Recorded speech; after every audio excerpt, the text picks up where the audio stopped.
many of you know that who you think you are and who you say you are is exactly who you are? I am Stacy Wlliams Welch. No, I didn't get married. Williams is the name given to me by my mother from my father, and Welch is the name that I chose to carry 4 years ago from my maternal grandmother and my mother. I wear the Welch name as a badge of honor. It is my daily reminder to tell me that I am enough and that I have always been enough. I am the mother of 9 beautiful children that God has blessed me with through foster care, birth, and adoption. I would love to stand here and tell you all that parenting is easy. That would be a lie. It is not. It is the hardest thing I've ever willingly signed up for and continue to show up for daily. I show up on purpose because I know that I am a guardian of angels. I want to tell you about all the chapters in my life, but for time's sake, let's hit the highlights in chapter 3 and 5, and then I'll give you a brief summary of some of the other chapters. In chapter 3, I gave birth to my firstborn child, a boy. I named him Austin Alexander. What should have been the happiest time of my life was actually the saddest time. I gave birth to him 5 months into my pregnancy, and he did not survive. In chapter 5, I retired. Early chapter 5, I retired. And I was so excited. I was comfortable with me. I thought things could and would only get better from here. Unfortunately, that wasn't the truth.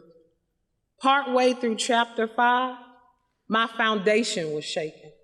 My superwoman, my mom, died in front of me. And her death is making me prove not only who I am, but whose I am and what I can do. During this time, I figured out that some things in life, they won't even seem fair. Some things in life actually won't be fair. But fortunately, I still draw strength from my giants like my mom, whose shoulders I'm blessed to stand upon. The chapter 6 me is being built right here in chapter 5. The chapter you're in will give birth to the new you as well. And unfortunately, the hardest chapters of our life produce the strongest versions of us. If I gave you a brief overview on all the other chapters in my life, there have been so many times that I've been made to feel like I wasn't enough, that I didn't measure up. Sometimes I even measure too far above what other people think I can do, and they still want to make me feel inferior. I've been asked so many times to lower myself or to water down who I am at my core to make somebody else feel more comfortable about themselves. Why should I be less than who I'm called to be to make anybody feel better about themselves? I had to come up with a saying. I now say, I am Pepsi. Now, who in their right mind would ask Pepsi to be lemonade? My purpose requires me to be full strength and full of moxie. I still have to speak to the little girl in me, though, sometimes, who needs to be reassured that she's enough. If your little girl needs to hear the speech that I give to my little girl, tell her it's okay right now if she listens. I am truly sorry for all the times that someone told you that you weren't enough. My heart breaks thinking about the times you were being told that you were less than who you really are, and that sank into your spirit.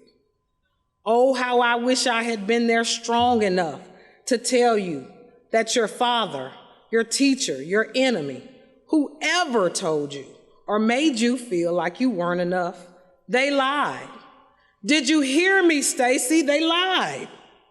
I wish I'd been there to support you and to tell you how special you are, how smart you are, how beautiful you are inside and out. I wish I'd been able to tell you and show you the true vision of yourself that showed you how successful you would be, and to tell you that you can do anything, and I mean anything, that you put your mind to. I wish I'd been there to tell you that your purpose is so big, that you were created enough to feel that purpose and even more. You are enough to change the world. You are enough to shift nations. Unfortunately, I wasn't able to tell you because I wasn't strong enough. But I am strong enough now. And I'm telling you now that you are enough. You have always been enough. There has never been a time, and there will never be a time, Stacy, when you will not be enough. Don't ever let anybody water down your moxie. You got this. You always have. Go walk in purpose. Be great and change the world, because you have the heart of a champion, and you were created for such a time as this. The world is waiting on you. Remember, you are exactly who you say you are. And I say that I am one in a long line of world-changing legacy makers. I am the daughter of a powerful, loving God who created the world that I'm blessed to live in. I am the granddaughter of Maureen Welch and the daughter of Marcia Welch. These two phenomenal women raised me with an abundance of love. They never, ever allowed me to be less than who I was called to be. That is why everything I do, and I do mean everything I do, must be in alignment with their legacies. I am Stacy Wlliams Welch, guardian of angels, woman of honor, world changer, nation shifter. And I am enough. Now, who do you say you are?